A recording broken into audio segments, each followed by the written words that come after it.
Yo, as always, like, share, subscribe. If you want to drop a donation, feel free. And this will be on the streaming apps also. The link will be in the top of the comments. Now, let's just get into it. But before I get into it, I want to shout out to Wolf Larson. I appreciate you, bro. Donating to the page. I appreciate it. I can't express how much I really do appreciate it. But shout out to everybody that joined the live earlier at halftime, and let's just get into it. I'm gonna go live more often though. I like the live going with the questions and everything. But Michigan just defeated Indiana 39-14, and speed and space is real. It's real right now. Shea, I told y'all if he balls out and plays well, I'm gonna say that. And he's balling. You were Wolf. You were right. He's balling right now. You said have faith in him, and he's not giving me a reason right now to not have faith in him. Now we'll see about next week. Hopefully he saved his best for next week. But we'll get into that next week. But Shea was 62%, 366 yards, 5 TDs and a pick at the last drive. I would have put in the backup.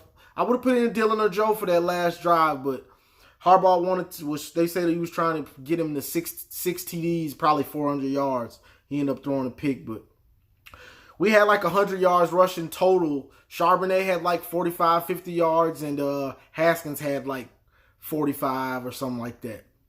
So this is what I thought we would be from the beginning of the season, is our senior quarterback carrying us 366 yards, and then the running game comes after that, or is even an afterthought because we barely had 100 yards. So, but you see, if the quarterback is lights out, you don't need a great running game. You just need him to pick up some first downs here and there. But Shea was on point. He missed Nico once, and he missed another throw. But besides that, he was on point. In the pick he threw, it was a late throw. He was getting blitzed, and he just didn't get enough on it. He tried to throw it off his back foot. But Nico had 165, 3 TDs. DPJ had 73, a TD. Ronnie got in the end zone. Tariq had a catch for like 30 yards, a couple catches.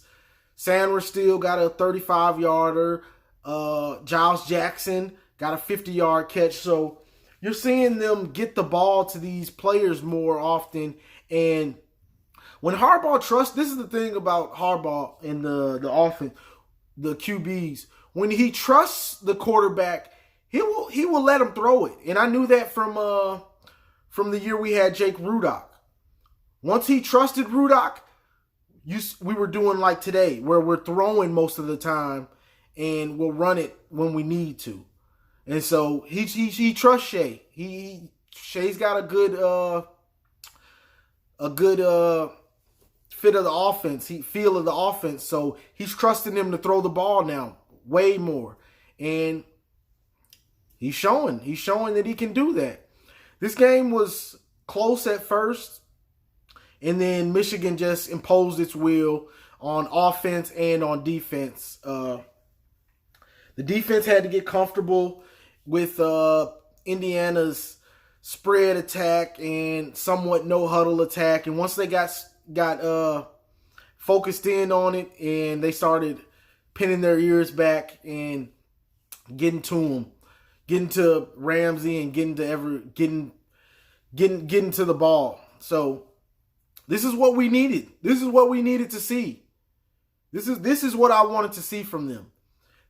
Don't be in a dogfight with Indiana and coming down to the last few drives and stuff for the OSU game, because you're going to spend too much energy trying to in a close game like that. So this is exactly what I wanted to see from them. Get the game over with, and then, get the backups in. Or Shea was still in the fourth, but he didn't have to be. That was just Harbaugh trying to get his stats better and stuff like that, which I really don't care for. If you're going to break records, I want it to be in meaningful game time, not when you're up almost 30 and you're just trying to get him records for whatever reason.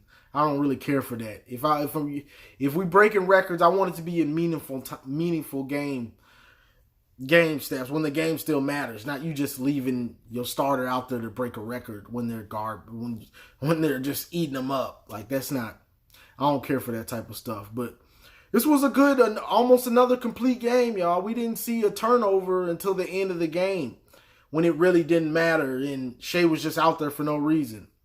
So that's what it was. Like it ain't much to talk about on this one because next week we got OSU. We will see what type of plan Don Brown has for them because it's the game, and can our front seven handle what they're going to do with their power running game, and not even in their power running game, will we be able to get pressure? Because last year we couldn't get pressure. But that's for next week. I ain't going to get too much into that OSU game right now. But this was a complete game. Offense, defense, they're clicking. They're clicking and they're knowing what they want to do and what they have to do. Now, for Brad Hawkins was out this game. Dax Hill fills in, and he gets a pick. So it was a ball that was like Ramsey got hit as he was throwing, and Dax Hill just made it wasn't a particularly hard ball to get to, but he got there, and it's a sliding interception. So that's not easy, and he made the pick. So if Brad Hawkins is out, Dax Hill, he can fill in, and he's a good player. He's young, but he's got all the potential in the world. So that's not too big of a deal if he can't go, because if normally he'd be in the slot, but we got Vincent Gray, Levert, and Ambry. Ambry was playing the slot receiver. So if he can't go next week, I'd expect to see Ohio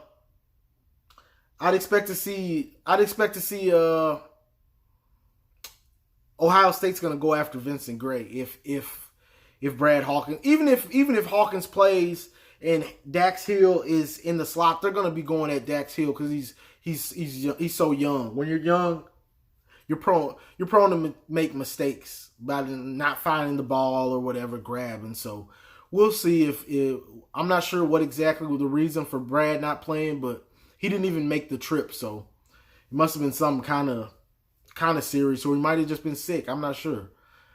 But this was a complete game, y'all, and we looked good. We're looking like the team we thought we were going to be. And I'm not sure if it was Shea being hurt or whatever it was, the offense just not getting it going, but we're doing stuff that I've been talking about all season. Throwing to Nico deep, consistently. Getting the ball to these dudes. They sure getting open now, y'all. They sure getting open. Shea, what do you have, 366? They getting open. But Shea is sitting in the pocket. You could say, it was a lot of things. You could say it was the offensive line. They started off slow. You could say Shea was getting happy feet, didn't know the plays or who to go to at when. One thing I will say about Shea, even as well as he playing, when that blitz is coming, there was a play where he went to a deep out to Ronnie, and he had the flat wide open. That's going to be big next week. The flat, because a lot of the times it's a delayed flat route and the defense won't even see it. But Shea, he almost forgets that he's there, or he doesn't want to take his eyes to across the field back to the flat. Either way, those are plays when you're getting blitzed or nothing's open downfield or it's long progression routes, that you have to remember that flat play is out there, because it's an easy first down a lot of the times if you get it to them. And so that'll be big next week because you got Chase Young and all them dudes coming. But that's one of the plays that I remember, like, okay, Shay, you doing everything else pretty well now. But you got to remember that you have a guy in that flat coming into that flat and see it and remember and get it to him. But besides that, this was a good game, y'all. So it ain't much for me to get on here and talk about. I'll do another video, next Monday or Tuesday about OSU game. I might do 2 videos. I'll probably go live one of those videos and just take questions. I'll do my regular video and then I'll go live and see what questions y'all have for me.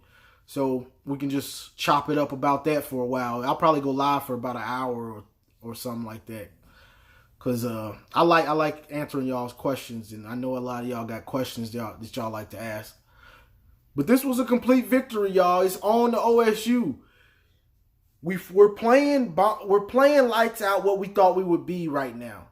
But if we lose to OSU, it's the same old, same old. Because we've had years where we've balled out and looked good. Just like last year, we looked good, balling out, doing what we have to do, and then we play OSU, we lose, it kills the momentum, we lose the bowl game too. Not that I don't care about the bowl game too much unless we're going to the playoff or something, but still, it carries over and we lose in the bowl game too.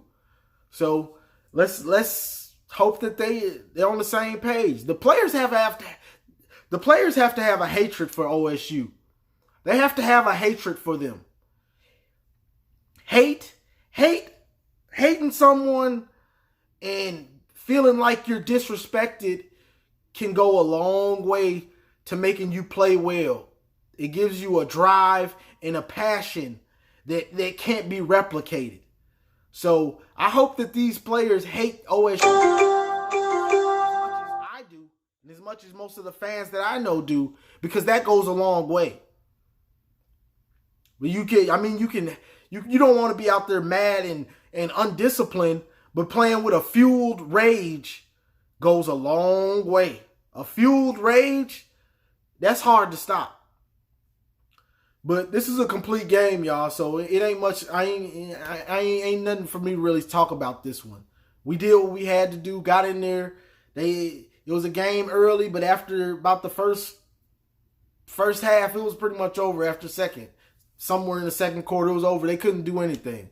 So shout out to the defense, the offense, everybody. Great game, y'all. Now like, share, subscribe. If you want to drop a donation, feel free. It'll be on Anchor. As always, go Blue.